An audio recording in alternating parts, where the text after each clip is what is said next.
Hello. Hey, how's it going? Good. How are you? A little tired, didn't sleep well, but good in general. Hmm. Hmm. I've been looking at the Yeah. GPT-4. Oh, I haven't. I saw a couple posts about that. I haven't read them yet. Is there anything? I mean, it's big number increase. Is it like major feature difference? Does it sound? The major feature difference is it will accept an image input. Oh. That's going to be crazy. So you can take an image and like there's some interesting demos they did. Someone just did like a SketchUp of a website. Like, here's the website I want. And it's like, give me the code to write this website.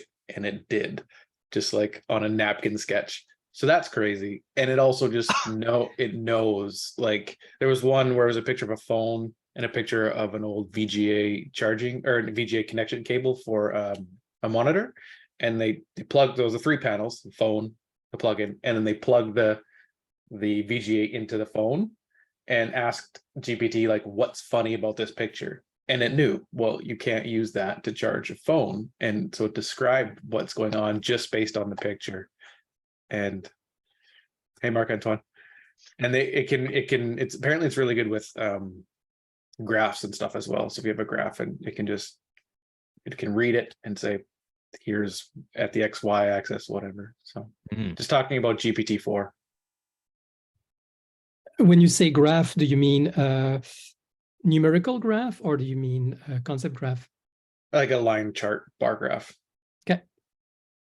Cool. I don't know what it does with the others. These are just the examples they showed. So it'll be interesting to see what comes of it, I think.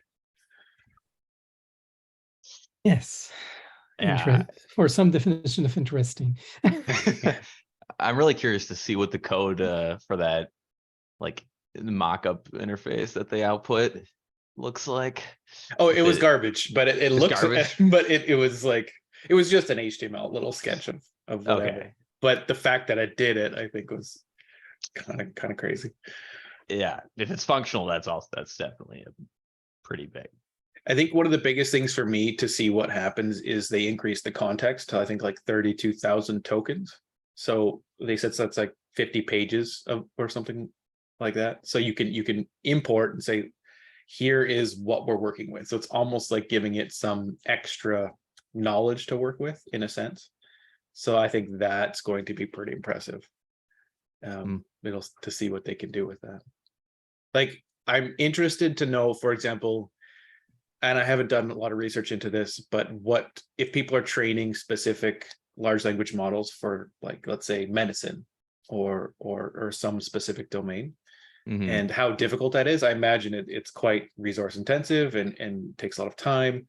But with this increase in context, I wonder if you can get like a version of that for whatever context you want. That would actually be. I'm pretty sure that's doable already. I mean, certainly in medicine, it's done. It's done a lot. It's one of the big.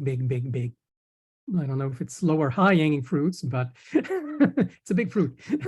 It's a big fruit. Yeah. Definitely. Yeah, I think one of the ways they do it now is you do embeddings with all the text you want, and then embeddings of the query you have, and then match that as a search, and then use the small context you had of saying, okay, well, with this context that I specifically searched for, answer a question or do GPT things with it. Now, with that context being so much larger, I think you might get much more granular answers. And so that makes me wonder, because I'm interested in like a large language model that can take a large corpus of text and say, what are all the claims and what are the evidence sources of those claims? That to me would be incredible. Now, I don't know if that can be done with just embeddings, or if that can be done with fine tuning, or if that takes an entire new language model that's specific for that context. I don't know. From what I've seen with the older ChatGPT-3 examples, because I haven't looked at 4 yet, you could totally give it, here's a, not so small amount of text. Tell me what are the main claims. It could extract claims. That's something it does very well. Text summarization was one of its prime tasks. I mean, it's given as an example in the ICE toolbox, right? And, So yeah, giving it a longer text and getting it to extract claims in it. Why not? I mean, it's able to recognize claim. We have all kinds of linguistic signals for I'm making a claim now, right? It's able to detect those and recognize those. It's okay, this is what's, and also it probably has a good statistical model of everything that's been claimed. So it should be easy-ish for it to say, oh, if you're giving me this more specific stuff, well, here's how it differs from the baseline. So here's what's specific about this stuff you've given me. Pure hypothesis here, but it is something expected to do well. Hi, Tim. We're discussing ChatGPT, non-coincidentally, or coincidentally, actually. That's awesome to hear, because I would like to get into that, especially with like my hobby horse, the canvas, infinite canvas or spatial canvas. And Fermat, I think, does that well. As it already has some implementations where if you have a claim as like a little, sticky note on a canvas, you can say, well, what are some opposing claims to this claim, or what are some opposing evidences to this claim, and it can generate those and link them together. And so I find that would be a very interesting way to just explore a domain or a claim or an overarching question. Mhm. Hey, Carl. Hello, Jack. Hey, which tool was that, Michael? We're Fermat. speaking about ChatGPT in general, and they've been looking at ChatGPT 4. And this app was Fermat, is the Oh, spatial Fermat. canvas that's got some like end user programming enabled into it, and a lot of AI baked in. Format.ws. That's correct. Yep. Yeah. Nice. Thanks. Didn't we Yeah. discuss it before? I brought it up last week briefly. I don't think I named it though, but we might have in other talks. We have another. It's not the first time I encounter it, but I wonder if it's in this meeting or elsewhere. So it was on my radar before, but yes, it's very interesting. Absolutely.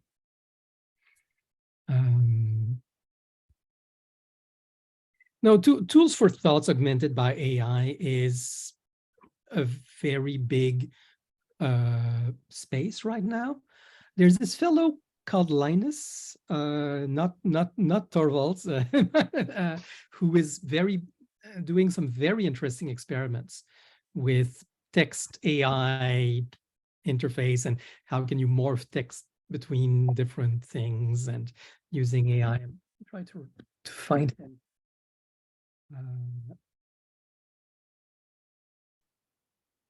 I have a feeling I know who you're talking about, but I also can't think about it.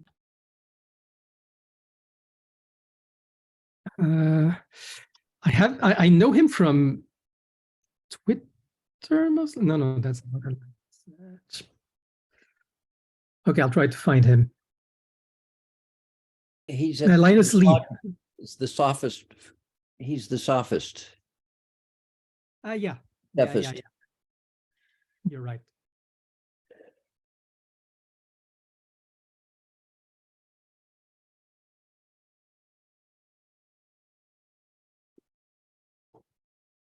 And speaking of GPT, I've been going through with GPT-4 through the white paper and taking the sections and summarizing them, and then also creating tweets out of them.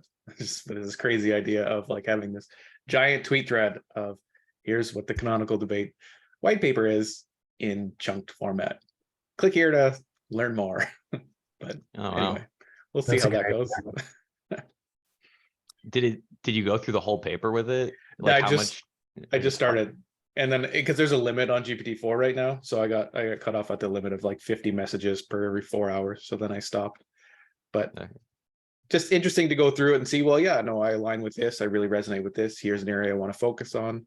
And then maybe with the idea of just getting it out there to the public more, as well as with Twitter having it like an anchor. So if I work on something else that's related to it, I can come back to that as an anchor and quote tweet it.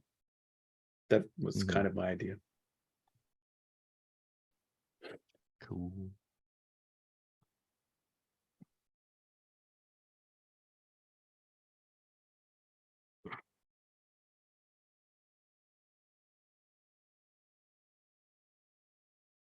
When I first saw this format, I thought it was a different tool. It was kind of like also this sort of, nested canvas approach. I think it was like a female founder who had this really neat demo. This just sort of like workspaces tiled on top of workspaces. I don't know if anyone remembers that tool. These tools. I think I know which one you mean. Give me a Yeah. second. Something sort of mine too. Give me a sec. Asian lady? Unigraph. Don't remember. Could it be Unigraph? Unigraph? It's not ringing a bell, but that doesn't mean it's not it. .dev. That's what's her name again? Very, very smart. Sophia Shu. Yeah. Sophia Shu. Oh, it was not this one. It looked a lot like Fermat, where it's got sort of the, I don't know what that word, the polka dot. No, that's the wrong word. Like the grid of dots background. It looked when I first saw this, I thought it looked the same. Yeah. I know which one, but yeah, no, I won't get the name that easily. Yeah. But I do know which one you mean. Mhm. I found Captain Fact. I don't remember what I was searching. Just, doing one of those, hey, I haven't done a generic search for things I'm interested in lately. And I came on a RAND study for tools fighting misinformation, and Captain Fact was listed. And it looks like they're still active. But they're a few years old, 2000, they're like 5 years old, I think, like 2018. They're focusing on video, which I think is a challenging place to start. I thought text was easier. No, but video is how a lot of disinformation propagates. So yeah, you do have to handle that case. Yeah, on disinformation, I'm still following the work of Caulfield. Joan Donovan's been doing humans work on these things also. She's absolutely worth following. Yeah, I totally agree that video is sort of necessary for a full product, but for a initial product, like, hey, do you even know the the entities or what you're trying to do? I thought starting from text was a good way to build up, but no, you could also say, just get your feet wet with what you were really trying to do and learn. That could happen. That could work. Do we have a list of all of the fact checking websites that are separate from related projects? It almost seems worth it now with how many are coming up. I think people have tried to create spreadsheets of related topics. It's frustrating. I think, correct me where I'm wrong here. People remember this, but it gets frustrating because if you put in a fair amount of effort, and then maybe 80 or 90% of these projects kind of fizzle within a year or two. And especially if you haven't done a lot of work to capture their, sort of their particular design and use case, it's like, well, then what was the point? Because you can't access their website anymore. And so you can't really learn what they were about. And so it's like, well, what did you really gain by, a year or two ago, creating a catalog of these existing tools? That's a good point. It's been my read. Now, I'm definitely not trying to discourage, because I love when people do that, but that's been sort of my read on it. And even when I did it, I kind of remember how long ago, I look back at a bunch of those things I collected and I'm like, where'd they go? I don't know. I put in chat there, Darlene Dang from Edvo. Is that who you were referring to, Carl? Edvo sounds familiar. Yeah, that's it. That's the one I was thinking of. I think, yeah. Yep, yeah. How do they compare Edvo and Fermat? I think Fermat to me seemed more end user programming, little kind of bits of things you could just create and do. It wasn't fully featured as like a whiteboard. That was kind of more its shtick. It was end user programming with AI, and little pluggable, I forget what they call, but some kind of like modules. So you can say, okay, here's my canvas. Here's what someone else created. I'm going to plug that in, and it does a specific job, like import an image and describe that image, or vice versa, describe an image and it'll import an image from AI, or organize this in a specific way based on your text. that was my take on it, but I didn't get much into Edvo. I just saw her do a demonstration of it. And Wait, it- Edvo to did me- that or Vermont did the first, yeah. And Okay. Edvo for me was more of similar to Cosmic, I think it's called, where they're Cosmic? and almost like Muse app and Cosmic and Edvo seem to be more similar. Whereas Yeah, I Vermont don't was think they have slightly a different. strong AI element in Edvo, and No, not that I was aware of. it's just a canvas. Yeah, good point. And a No, canvas where they want to use it almost like as an operating system. But I think that's also what Cosmic is trying to do, where you can embed entire websites or entire other canvases to say, well, I'm just here. This is my one app to do everything. But that's a very opinionated take, I think. Mhm.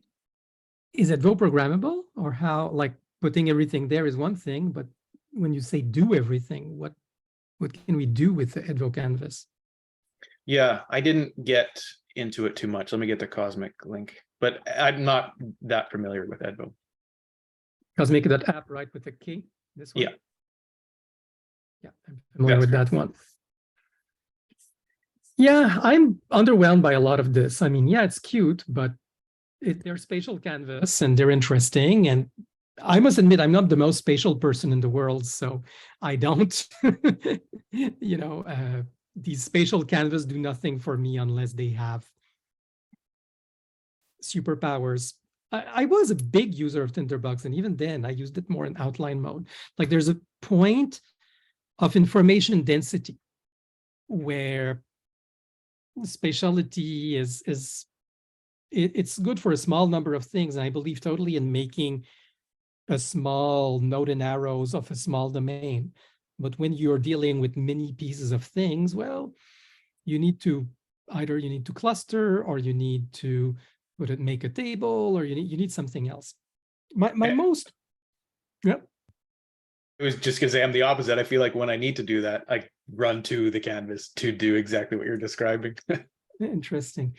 For me, the canvas saturates very, very fast. It becomes unworkable very fast. It becomes a bundle of yarn in no time. I like spatial for like when there's a lot of connections between things. Without the spatial, like you're just doing like up to down, you can have like nested lists and stuff. But if you're trying to connect one thing to like multiple things, then it's And that just is true. like, Then you go with a table or a matrix. Connectivity matrix. it's if it's 2D, I guess the matrix would work. No, even if Well, it's, no, I guess you could just put everything along the column and everything along the row, and then it's a Yeah. you can do it with a half matrix actually. That's a half matrix. You take basically the lower Oh, diagonal, okay. and then you Yeah. put everything here, Oh. and you cut connectivity as one point there. True. That's a good point. I But I found think that for me, that's my favorite for high density. the 2D is good because like I don't know how many relationships I can keep track of in my head at once. So to me, I think it helps me to like see, okay, just this particular, for this particular relationship, how do the different pieces connect? But I don't know. I may be I'm very one track minded. I like to be very focused and try to not do other things, and that has strengths and weaknesses because it means I struggle when I have to expand and keep track of many things at once. Yeah, so I don't know if that's just part of my thinking. No, the Canvas is amazing with up to 10, 15, 20, maybe 20 elements. And after Mhm. that, I find it degrades. And then you want to, but anyway, matrix also, every technique has its limits. You need to have a way to chunk, to filter, to do this, to do that. And whatever system, if you don't have a way to filter, is useless.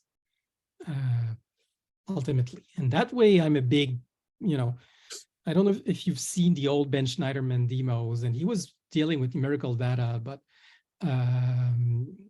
he was an expert at making interfaces where you could slice and dice and filter and do this and do that and see everything. Like, again, mostly on numerical data, but I think the same is true of graphs. you need to be able to say, okay, now I'm looking at this part. And to have these dynamic selections. It's true of graphs, it's true of whatever, because at some point you have more information than fits on the screen. That's just the reality. Mhm. And then bringing that back to GPT-4 and being able to take image as an input. I wonder if that is something GPT-4 can do. And you just say, I want to view this subset of data like this, and it'll do it. That's would be interesting to me. I'm sure it could even add, like, try and add connections where you haven't added them yet, if it understood the like semantics of your text as well. Big fan of liquid text. That all that said, but because for within document links, liquid text is wonderful. But again, within document, you don't have that many concepts, or that concepts that you want to analyze. So yeah. Again, if you're doing a specific view, it makes perfect sense. I was gonna pick up on a different thread. What are people's thoughts on open source? And my point being just being like knee-jerk reactions or deeper thoughts on if you find a project and you're like, oh yeah, and then whether you see it's open source versus not. Is that like hugely important to you just because of the what it represents? Is it hugely important because you actually want to dive into the what's actually down there and how it works? Is it, you know, not that important? I'm just curious those thoughts, because I've been working on preparing Howju for open source, and I'm just curious, yeah, like people's thoughts about that. And also licenses, because I started with MIT and then I saw that Captain Fact was using Afro, and then I was like, huh, maybe Afro makes more sense for a giant service. Are people familiar with Afro? I've never FRO, tried. yeah. Afro Oh, is Afro. yeah, Pharaoh is kind of like the GNU GPL, but for services even. So like, you know, GNU GPL is kind of contagious. Like, hey, if you use our source, you have to open source yours too. But there was a workaround for that with large service type systems like I think Elasticsearch or MongoDB had this problem where companies could take the entire thing and not and just release it behind a service. They weren't releasing the product. And so it was like a loophole of the GNU GPL. So Pharaoh goes further and says, if you also modify the source and make it accessible as a service, you must also provide source of your modifications. Huh. Yeah, AGPL. Yeah, I've used AGPL in services before. I believe strongly in it. I have to, yeah, Jack doesn't agree with me. I have. Well, it's not, I don't disagree with you. I think that we use AGPL in all of our current stuff, but there are places where something more like Apache is useful, because you're not, you know, it's for little user interface thingies can be Apache, and they can couple to an AGPL product and neuter that project if they're from the same people. And but just AGPL for everything wholesale doesn't make sense to me. That's all. There I'm with you. It's this weird balance. Like, I know that I'm very, very much avoiding connecting to anything that's not either open source, so that basically I know the company goes down, I can keep using it. And this is one concern for small things. Or one thing that's acceptable to me is backed by a very big company with a very open, permissive API that I know will stick. Like made the mistake once of using, well, it was mandated by someone else, but of using the, spending a lot of time on Facebook interoperability, and then everything we were using disappeared from the API. That's a reality. But yeah, I want to trust that I won't lose my data because of the vagaries of the company. Now, in terms of, is it something I want to dive in, right? What are the necessities? That's more about, do you expect to attract collaborators? And how much time do you expect to train them? This is where the question of documentation, code quality, this, that, and the other matters a lot.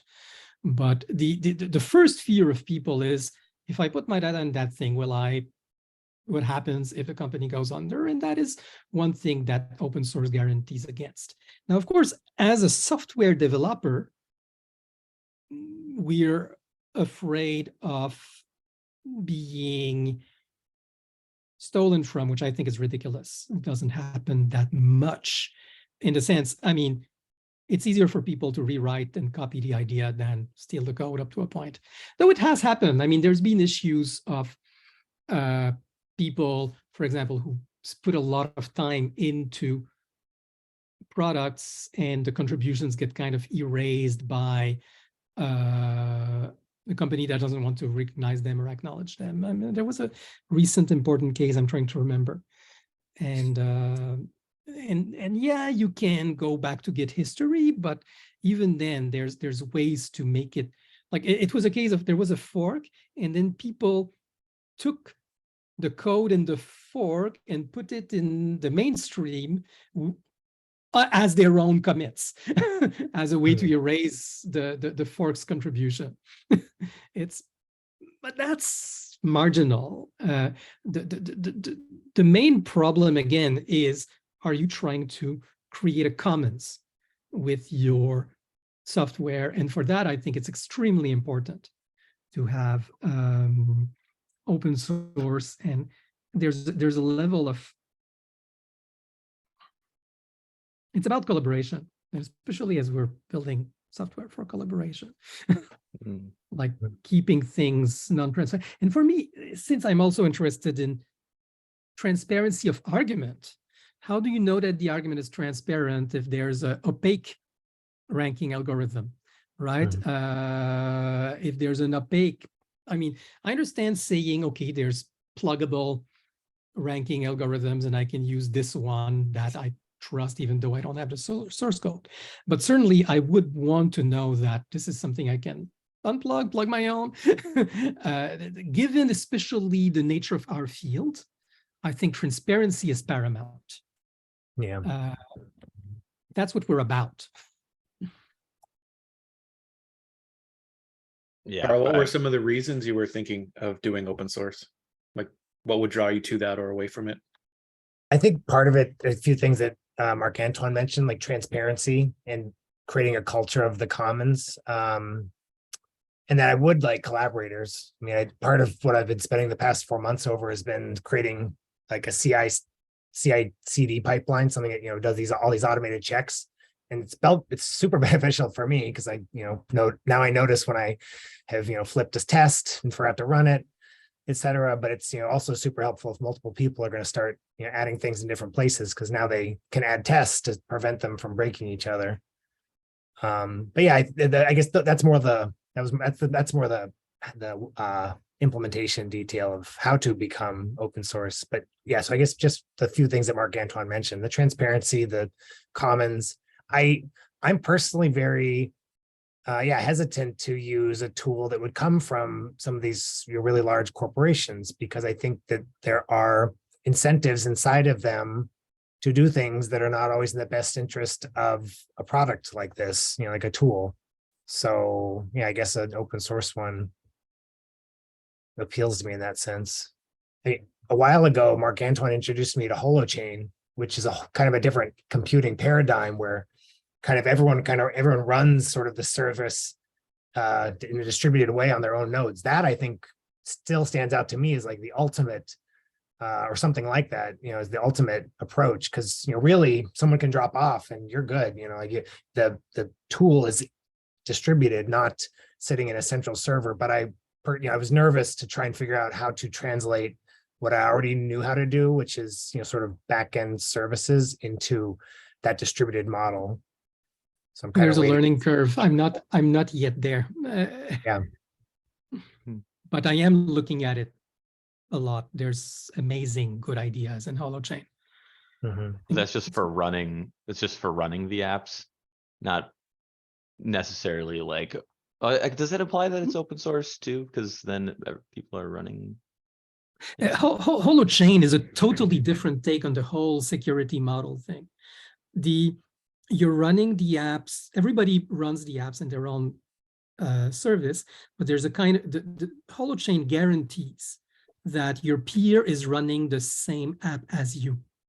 So they cannot, like, you can distribute the processing fearlessly and say, you know, I'll have my peer do part of the process because I trust that they're running the exact same code. It's signed. That is the same code that's going to apply to the data. And so I don't have to verify. And I don't think it necessarily implies open source because it's No, You compiled. need the signing to be the code. same. It just Yep. needs to be signed. Yeah, I think technically it could have been closed source. correct. I mean, holochain itself is open source, but you could build a closed source application using holochain that would work. But there's this guarantee. It's like, you know, as I said, I'm not absolutely religious about open source because an open protocol in some ways, or an open data format, almost, it's as good, right? It's about not being prisoner, owning my data. And if I know that there's a open data format and I can download stuff, or an open protocol, and I can also download stuff, but there's ways to, and it's, especially if it's an official standard and it's well maintained, you know, then there's tooling around it, and not just the vendor's tooling. It changes the dynamic. And holochain doesn't do any of that in a way. It totally runs around it. What it tells you is you have your local copy, and you have the guarantee that your peers with which you exchange data will treat the data in the same way you do. It's a very different way of thinking, very fascinating. But it gives you a certain level of trust in one another that can be achieved in many ways, is what we can see, right? Open source is one way. And like, how do I know that if you're running an open source application, that you're running it unmodified? And that you're not, like, for example, if there's a system that has end-to-end encryption, someone could, in theory, make a clone that doesn't encrypt. So is this supposed to be specifically kind of like an upgrade for desktop apps and not for like web apps? Because web apps are all, well, can web apps be peer-to-peer? Or I guess. So You they need a have this- server normally. They had this, sort of sub project called, I think, just Holo, or they had these devices that they were trying to Yeah, set up. devices were a failure. Yeah, I don't think they worked, but that was, I think, in order to create a middle ground of, it's running on the distributed Holo chain sort of system, but you don't have to be running it locally. You can just access it with your web browser, but I don't think it worked out, that idea. So I think, to your question, you actually do usually interface with the apps through a web interface, but it's against a locally running, process that's giving you web. Yeah, And- there's something called the holochain launcher that allows you to install and run holochain apps. So there's a kind of, they call it the conductor, that will know about how all these holochain apps and allocate resources and stuff like that. I have a little, I keep it compiled on my machine because I'm really curious about the Holo ecosystem. There's amazing development in that ecosystem. But they just entered their first official beta a few weeks ago. It's very, or maybe a month and a half, but extremely recent, the official beta. There'll be a second one soonish. It's been years in the making because getting the logic of code verification right ended up being extremely finicky. Do they have an agreed upon way to migrate apps yet? Not really. I don't know. I don't know that. That was my Maybe big Between sort of versions, you mean? Like how, version. like, So the chain of data that it's maintaining to confirm, the accuracy, or like that confirm this property that Mark Anton's talking about, includes the hash, data. or like the signing from the actual code that created it. So when you release a new version of at least that validation layer, you technically have to recreate the entire chain of data, in the new Application. using the new validation logic. And they didn't, at least that I found, they didn't have any sort of well-lit paths around this is how we recommend holochain developers do this.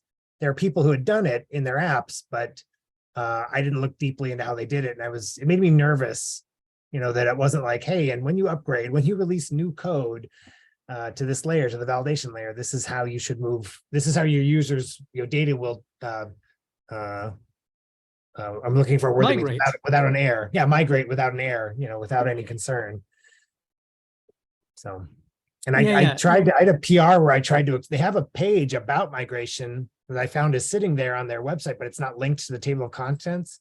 I tried to, I suggested a PR to expose it in the navigation, and they're like, we're not ready to expose that yet. And I was like, oh, okay, I guess I'll wait, see what happens here.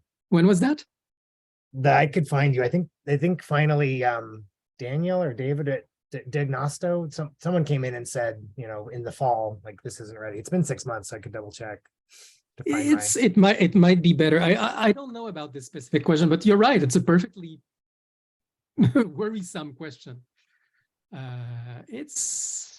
There's issues. It's still very early in a huge project, but there are interesting things happening there, as I said. But yes, there's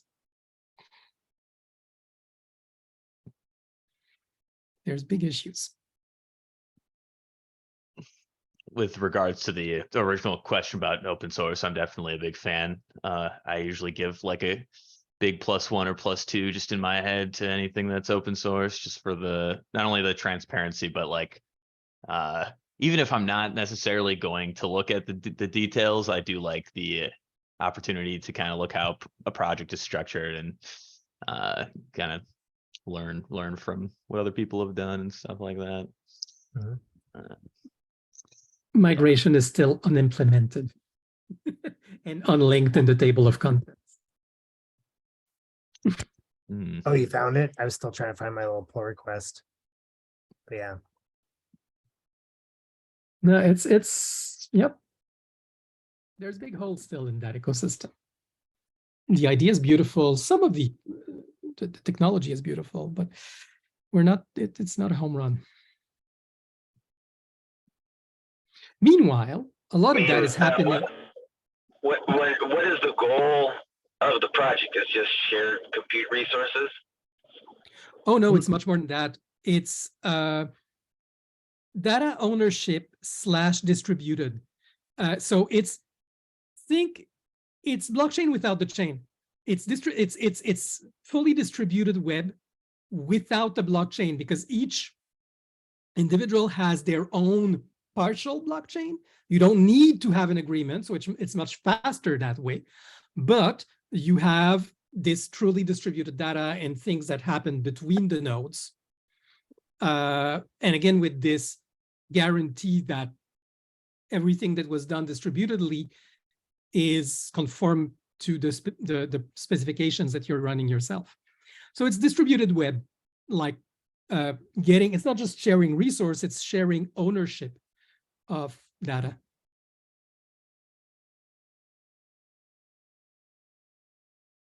Because when you use a service, they can remove, it's like, a lot of the issues Marc-Antoine described, they can remove the API, they can drop support, they may not even offer a way to export your data, so the data is not available. They may be a completely open source project, but because they own the entire input of all users, and that is not accessible, it's not open in all the ways it could be.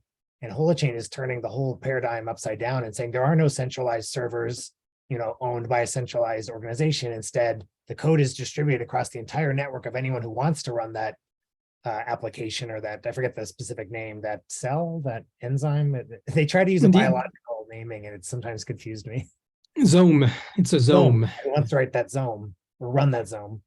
And it's been a long time since I looked at it, but I mean, it means that if anyone pulls out, that's just one node that's gone. It might slightly affect processing speed if part of this Zome's capabilities was to help with indexing or speeding things up, but it doesn't remove your ability to use or access your data. Let me put it another way. It's like, you know, the difference between, say, an open source project that uses IPFS for the backend, right? I guess is that it also provides mathematical proof of how the data was created, right? Yeah. In other words, yeah, the algorithms that produced it and all that are assigned. Yeah. It's not zero knowledge exactly, but it's more the code is signed and you know that it's part of you can verify that yes, it was the right code that produced the right output. And so you have a guarantee of everybody used the same contract, so to speak. Blockchain claims to decentralize the web, but because there's a need for everybody to have the same state, it's actually still centralized in a weird way, because you have to choose what is the head of the chain that is unique, and that is so it's a weird form of re-centralizing the decentralized computation. And Holochain is saying, no, let's make it all decentralized. We don't need to have a single head, and we can still trust in the global state without a centralized agreed upon state. It's pretty radical. Yeah, because Sort of, yeah, but it doesn't handle the case of double spend and stuff like that. That's Double spend, right? That's why you need a blockchain and everybody shares the same state. No, you do it pairwise. You do it like basically if I'm making a transaction with you, we'll do the double spend transaction in our two chains. Good enough.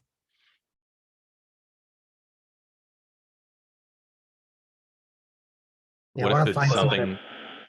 What if it's Sorry. something that is like visible, or like you can view it from other Yeah, people's?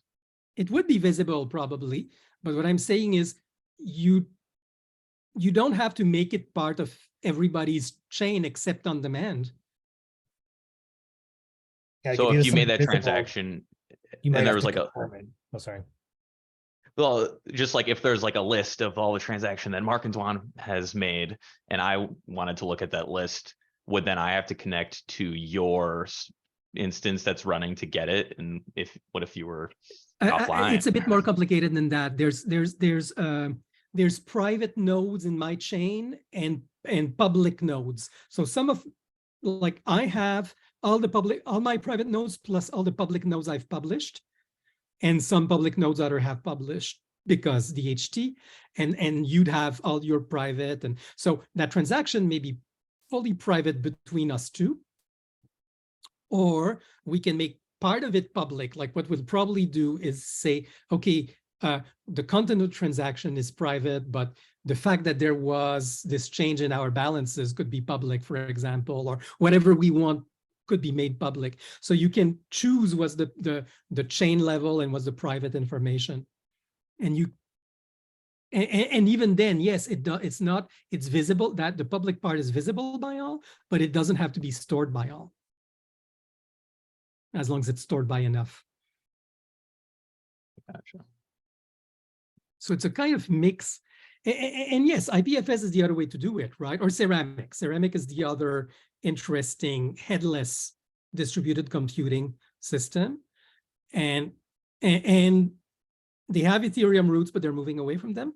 And of course, IPFS, there's a lot of work to make shared computation in IPFS, like there is an IPVM now project that the Fission people are working on, having description of a service, and then you ask a machine to do it for you, and you can even have transaction and payment. But this is about distributed computing, but it doesn't give you the kind of warranties that Holochain gives you. I think they're trying to introduce some of them back with zero knowledge proofs, but that would be another layer. IPVM doesn't absolutely require zero knowledge proofs.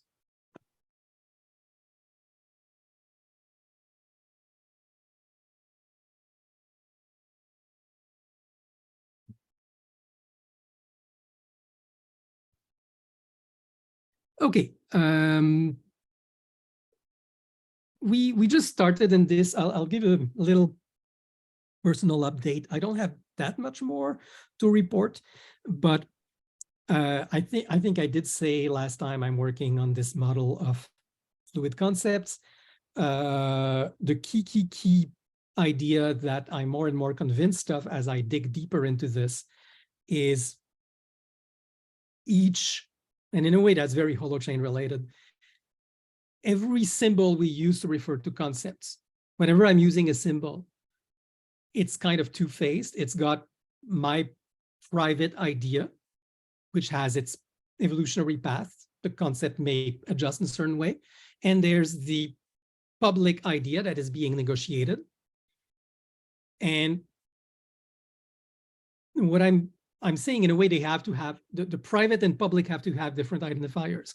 Because at least if I'm negotiating a concept with you, we need to have two different identifiers, because even if we're using the same word, we may have different ideas. And it's as we negotiate, are we talking about the same thing, that we realize that we have kind of tentative alignment, and we cannot assume that it's the same concept. So we shouldn't use the same identifier. So what I'm proposing right now is to always have a public-private version. And what you can do at any time is say, okay, I thought my private was aligned with this public thing, and now I'm shifting, it's now aligned to this other public thing. So I'm very much going Janus on concept identifiers. But what I'm still struggling with is, if you're introducing a new concept in the public discourse, that's fine. You create a new public identifier. Cool, no problem. If you're still doing progressive formalization, you have a concept, you're not sure where it fits in the public discourse. So you need a kind of temporary name for it, and you could use your private name, I guess. But there's a stage where you're still negotiating, where does it fit in the public concept graph?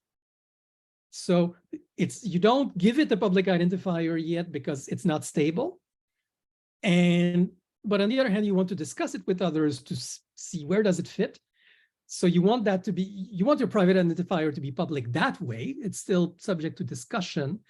And I'm thinking now, okay, let's create a kind of staging public identifier so that the discussion can happen, which would be short-lived, and then, okay, now it adjusts to this more stable one. But I'm not happy with that. It's too many parts and too much complexity. The other option is to have all private identifiers be public, but I think that's wrong, because we lose the Janus quality of private public, or to say the Janus quality, like two-faced quality of inwards looking, outwards looking. Which I believe strongly on, that because it's possible, because basically the individual trajectory of a concept is different from the collective trajectory of a concept. And I want to record both. And that's why they have to exist independently. I'm more and more convinced of that. But there's this in-between liminal space that I'm still struggling with. So that's where I'm at in my little personal journey. Yes. What's standing out to me as you're saying that is just our previous conversation about moods, like factual moods. I forget the exact wording, but yeah, your private public distinction makes sense. Like there's certain things I'm just not ready to share with anyone, maybe now or maybe ever. And there's other things that I'm ready to talk to about, but I want to convey, levels of my certainty. Like, hey, this is something I think is not likely, but I've heard it, or this is something that I'm questioning, I don't know, or this is something I think is possible, but I'm still looking for answers. This is something I feel pretty strongly about. I'm open to being wrong. And, I don't know if it's necessary to go any further. You get the point. Yep. Do you remember the conversation about moods? I can find a list of them or the exact term if it's not ringing a bell. No, I remember the conversation. I don't call these moods, but I totally have a similar thing in my head. I call that the belief status, but yes, absolutely. Yeah, belief status. I think linguistics people do call these moods. Let me try. It makes sense. I like the term. Calling that mood makes sense to me. Anyway, I think I'm speaking about something slightly different, but very related. You're right. Thank you for. I mean, I'm thinking about the belief status, but here it's not the same. It's the, how fuzzy is this concept at this point? You know, whenever I name a concept in public, it starts out, well, I've only made one statement about it so far, so it's still very fuzzy and you don't know what I'm talking about. And then we negotiate, what do I mean by this? And what did you think you understood by this? And then it evolves, and it might evolve into two concepts or one concept. And this is why they have to have different IDs as we are negotiating. But assuming it ends up in one concept, what I'm saying is there's this this much more precise thing we arrive at, which is not the same as the beginning of the journey. The beginning of the journey was just a name, and the name could connect to thousands of things. And that's fine. Do we want to just get those endpoints saying this name could connect to that concept, among others? Or do we want to record the journey? And I think the journey is, it's not, individually, it's not that useful, but collectively it's useful in the sense that if many people go from this vague thing to this precise thing, it's really useful information because it's how people get to understand that concept, right? Collectively. So being able to name the collective journey for me, I think is useful, but not absolutely vital. But what is important is the first thing is vague. Do I have to name it? I don't know yet. And it's more than the private concept because it's still being negotiated with us. So it's not purely private, but it's not yet, something that is agreed upon. So it's not yet in the agreed upon public discourse. So there's this liminal thing that I'm still struggling with. Michael. Is what you're saying just specific for concepts and different from, like, can it be applied to claims or facts, or is it only Absolutely. Concepts? It can be. Okay. So it's when I across say the board. concept, I include always claims, reasonings, anything. It's Interesting. it's recursive hypergraph. Yeah. Okay. I mean, good to know. Tim's example of long ago about, he gave a complex claim with so many different interpretations of, is the lockdown, is the economic cost of the lockdown more than human cost of the pandemic, right? And this could mean anything because it means that you have in mind a kind of range of how much the lockdown would cost economically, a range of how many people will be affected by the pandemic, some conversion factors. There's three kind of variables, and they're cloudy, fuzzy variables, each three of them. And people could have entirely different values for all these three variables and still make the same claim, because all you're claiming is an inequality, right? And so if we agree on the claim, it means virtually nothing about our estimates for those three values. Very little can be inferred from that. And that's the example of a fuzziness of a claim. It's a beautiful example. It's not I just gotta about think, hold on. belief. Sorry, What? I would say it's not just about belief. It's about how much you kind of think you've thought it through. Is that right? Exactly. Okay, yeah. And that's why it's not like How moves. refined is the idea in the conversation? How's Yeah. refined is the idea. And the idea starts fuzzy in your mind, usually before you talk about it. I mean, we get our ideas clear by talking them through. That's why I'm here. Okay, right? you can become very refined. Like, hey, I have a PhD in this. I've talked to all the world's experts. I'm, well established and been in this career for 3 decades, but I still don't know if this is true. I'm very sure that I don't know if this is true. That's kind of what you're getting at. Okay, yeah, that makes Exactly. sense. I know exactly what it is I'm unsure of the truth of. Yeah. Mhm. And this is related but distinct from the moods. It's about precision. Are we talking about the same thing? That's really what I'm trying to Well, and to model. know that, you kind of have to go through the process, right? Because sometimes you Yeah. just don't know until you've gone through it. This Yeah. is I don't mean to, I hope you won't look down on me by saying this, but I think it's an interesting, real world example. Twitter, I think it was recently added views. Now, views are incredibly, blunt measure of exposure, because you don't know what, you're exposed to a single, mindset of people, is exposed to a broad mindset of people. But I bring that up because I was at least happy to see that we're exposing a metric around views, because although I guess you could argue that they were bad because now people are starting to gamify, like, how many times has this been viewed? But that was one part of, I think it could be a larger measure of, well, how considered, how many people have tried to refine this view and interacted with it and thought about it. Yeah. Sorry, yeah. Jack. We'll do. Before we run out of time, will someone check this now? I think I just made Haoju publicly available. Oh wow, Yeah. that was that was I a was right on the decisive fence. conversation. I just needed I a can reason. I can see it. Okay, great. Yeah. Yeah, I tried to make it accessible, but if you have any feedback at all about, hey, this is confusing, or at this point, I'd love to hear that anyone even, is interested. So Cloning.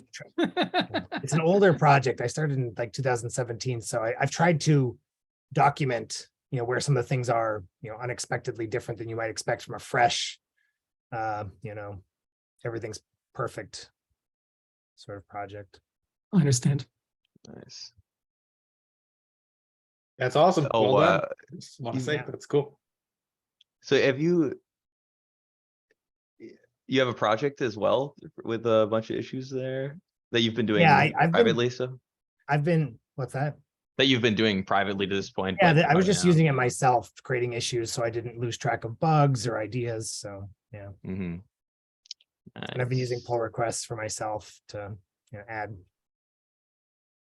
changes. It's cool. It's cool. Excellent. Well done. Yeah. Congrats on your license choice. Yeah. I think one thing I want to add is, if anyone, anyone here, or anyone else finds like concrete parts, like could be a little library or a helper, I think it'd be good to open source those using an MIT, or I don't know much about the Apache, but then the overall service, I think AGPL makes sense. Right. Yeah.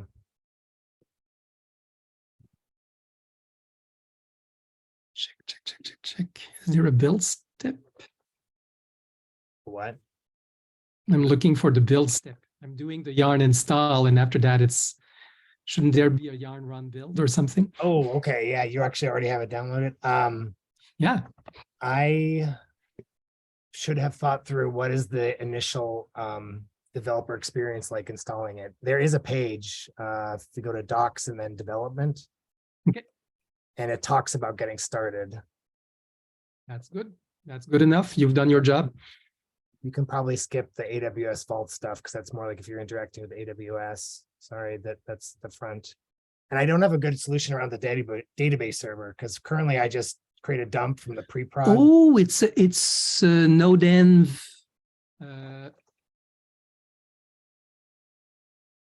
Okay, so I was using the wrong version. To not have an impact, which is almost surprising. Yeah, that probably is a good idea. I should have, before sharing that link, I might have go to a fresh folder, download this, and be like, what do I run into of the problems? I'll do that, because I'm worried that there may be something you encounter would be frustrating. Maybe have a NVMRC file. Wouldn't hurt. NVMRC, I don't know it. That's for RC people file? who use NVM. What? Oh, to automatically change it? Well, there's a .node Yeah. end file.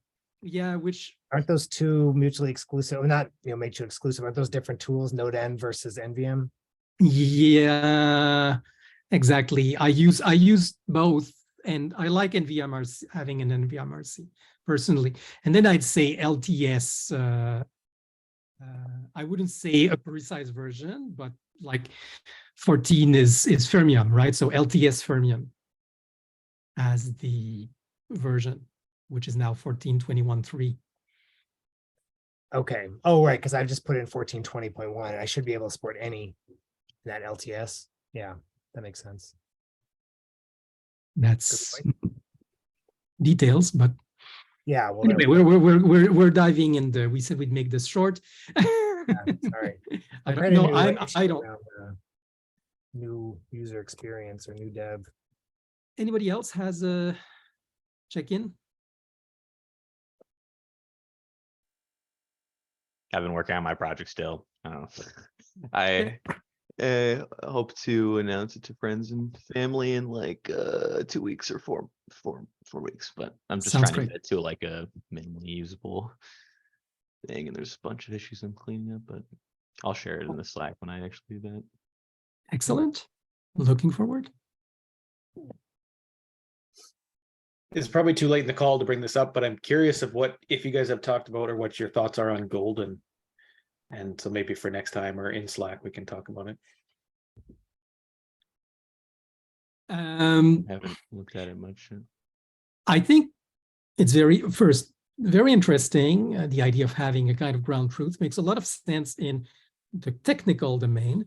In the social domain, it's useless because social domain is not about true or false. And I think it's a very engineering view of the world that way. It's not, it has it, but hey, they're doing something that is useful in certain limited domains. So let me put it that way. Thank you. We can barely hear you a little bit. Good gracious. Maybe I'll take off my headphones or something. Can you hear me better? Yeah, much better. Yes. Okay.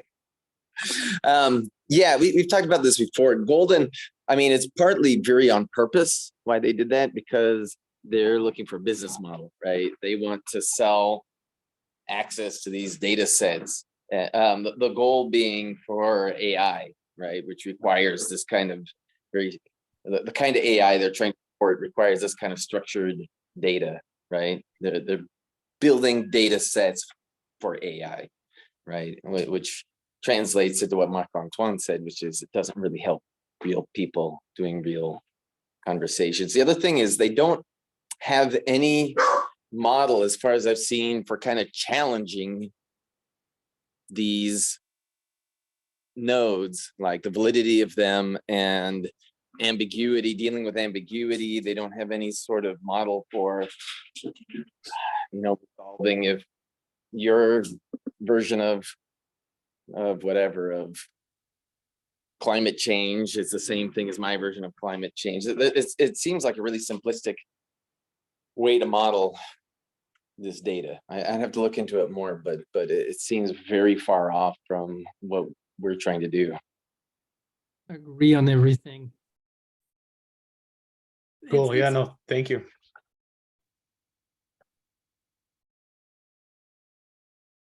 I mean, to some degree, like from another perspective, when I wrote the canonical debate white paper, whatever, 7 years ago, how long ago was that? Forever ago.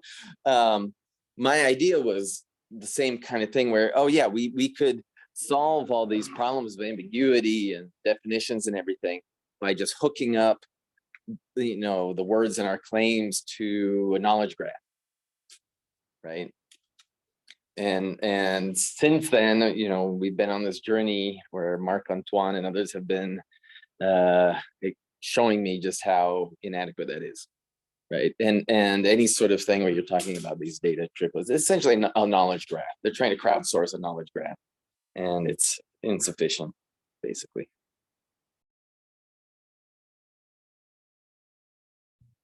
Yep.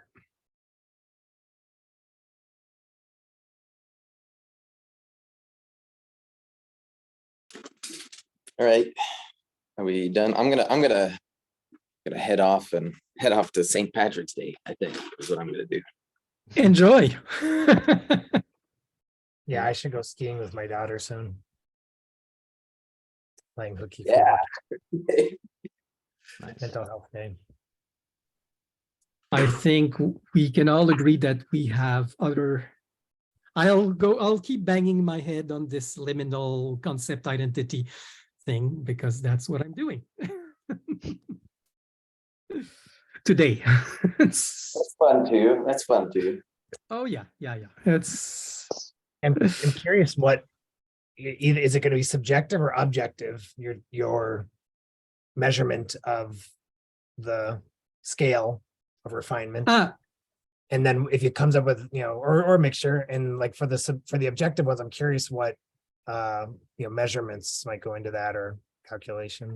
I'm asking that question myself about the moods, but about the precision, that is actually pretty clear. It's about how many people agree that a certain distinction applies to that concept. And basically, if many people agree on two provably distinct distinctions, like there's some people understand it this way and some people understand it that way, and those are different because here's an example that fits in one and not the other, then the concept is ambiguous. And it's as ambiguous as the number of people who have different interpretation. Like how much is the mass of disagreement on interpretation? Well, that's sort of a one person, one vote sort of approach, which I think is acceptable.